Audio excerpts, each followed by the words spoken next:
On the last day of February, we've been home for like 6 months without salary. No, then give this one the second mic quickly. So the last day of February, the human resources, Mr. Kunle, I came back from church, then I got a call. I have his number on my phone. I now saw Kunle calling. I answered immediately. I thought he was calling that we should resume work. So I greeted him. I asked after his family. Then he said, fine, that your attention is needed in the hotel on Thursday. I said, okay. I was like, Thursday or Tuesday? I called him back. Sorry, Mr. Kunle, for bothering you. Is it Tuesday or Thursday? He said Thursday, the 4th of March. I said, okay. So I called my children. I told them that my attention is needed in the hotel.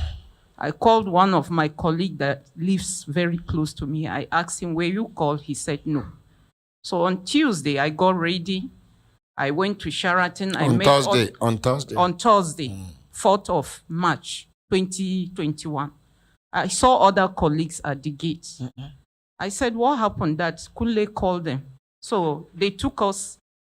We went to the Human Resources office. They said he's in the banquet hall, Ladikwali. We went there. He wasn't there. They said we should go to the senior staff canteen. We went there. We were like 30 in number. So he addressed us that he has called us here to resign, that it could be him. So I said, to resign? He said, yes. I said, where are the union? I learned Transcorp did the same thing, and their union members are involved because I have been interacting with the union that has been holding meeting with the management. I will call, what is happening, how far, why are you people not addressing us? That's the Sheraton's union. Yes. They said, no, if they address us, we resort to riots, that they will shut down the hotel and people will lose their money. So each time they are going to hold meeting with the management, I will call the union chairman at a time. He stopped picking my calls. I called one of them that is my church member, Juma Sharma. What is happening? How have you people gone with the meeting? Have you resolved? Are we resuming or they are paying us off? She said that the management are becoming very difficult. What they resolve, they've warned them not to tamper with member of the unions. If they do, they will sue them to court. That the lawyer that came from Lagos, they've told her that. So from that day, the union members are not picking our call at all until the day Kunle. So when Mr. Kunle, the human resources, called us to resign, I now checked the number of staff, 30 of us. I look around, no union member. I said, how comes the union members are not in our midst?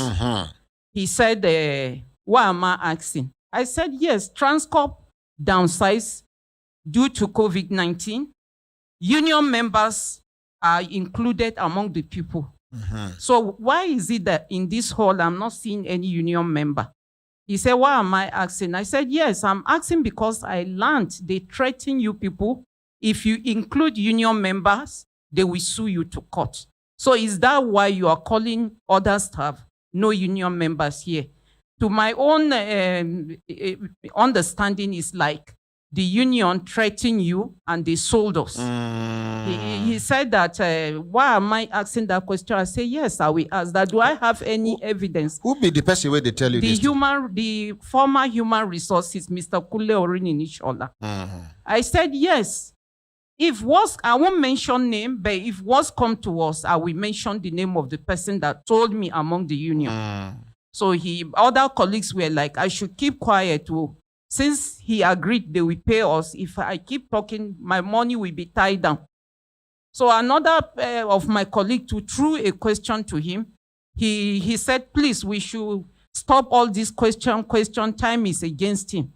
So one of my colleagues, Madam Patient Hans, refused to sign.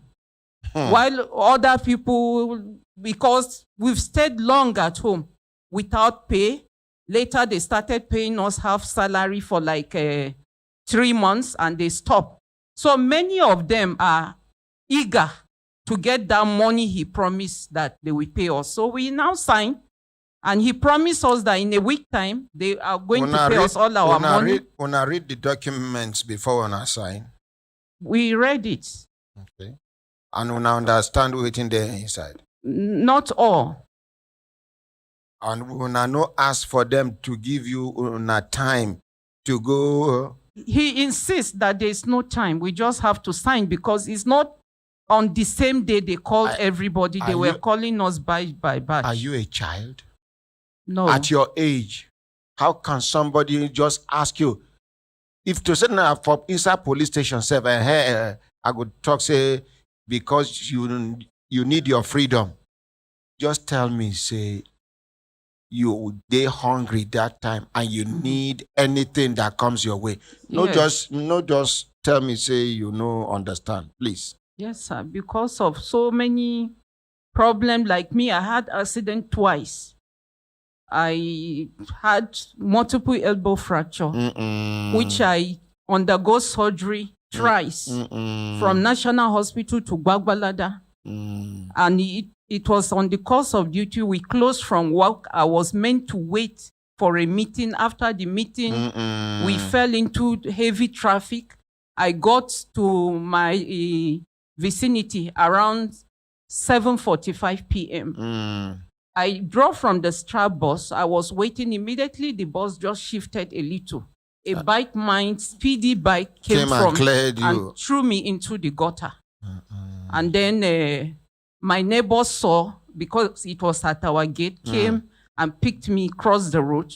Then a policewoman held the bike man and said, "Where do you think you are going to? You knocked down this woman and you are going." That was where I knew what really happened. Sorry, man. But within 10-15 minutes, bike men surround the whole environment and it was getting dark. They asked him what happened. He said, "I knocked down this woman. I'm taking her to this pharmacy." So they told him that, "How machine in Kakatafi?" You just tell them, climb your machine. Yes, and the woman police was armless. She doesn't have any means of communication, no nothing. Time don't After that accident, I recover. On a Saturday, we were migrating from a program we had in the hotel, Star Guest to GSP. So I was getting ready that Saturday to meet the IT manager to put me through. Coming out of the house, I missed my step. Another? Yes. After that fracture? Yes. I had an accident. Phoned my doctor in Gwagwalada. He now asks, "Is it the arm again?" My daughter said, "No." "Where do you live?" She said, "Caro." This consultant, all the way from Gwagwalada, took his way and came to my house. What is his name, ma? Dr. Oguche Emmanuel. May God bless Dr. Oguche Emmanuel. Please, let's appreciate. May God Almighty surprise Dr. Oguche Emmanuel. May God enrich him with good health. He came to my house all the way, sent me for an X-ray. I did, nothing was showing. He said, "MRI. On Monday, I have to go to Live Bridge in Gwagwalada to do MRI. The result came. He looked at it. He hissed. He said, "This is bad injury. It's not something he can handle as an orthopedic doctor. I need to go to either Cedar Crest," and it's only one doctor he knew there that handled such injury, ligaments, rupture, tendon, cuts, and so many things on my knee. He couldn't believe it. He said, "Just coming out, you encounter such, that is a pity." When he got home, he was just shaking his head, telling the wife, "Mrs. Oteri had an accident, and it's not something I can handle. I'm so sad." He said he knows one doctor in Cedar Crest. They usually invite him from US. He stays 2 weeks and go back. He tried him. He's no more in the country. He said there's Dr. Alabi in Kano. I have to go to Kano. He called Dr. Alabi. Dr. Alabi said, what age range? He told him. He said, middle age. He said, okay, I should see them on Tuesday. I can't even sit this way. I have to stretch. So even traveling by road is impossible with the bad roads and with which car. I have to buy air tickets. With insecurity, yes, even. Get ready, go to the air, went and report to Sheraton Clinic, and they referred me to one hospital, Fountain something in Gwarimpa.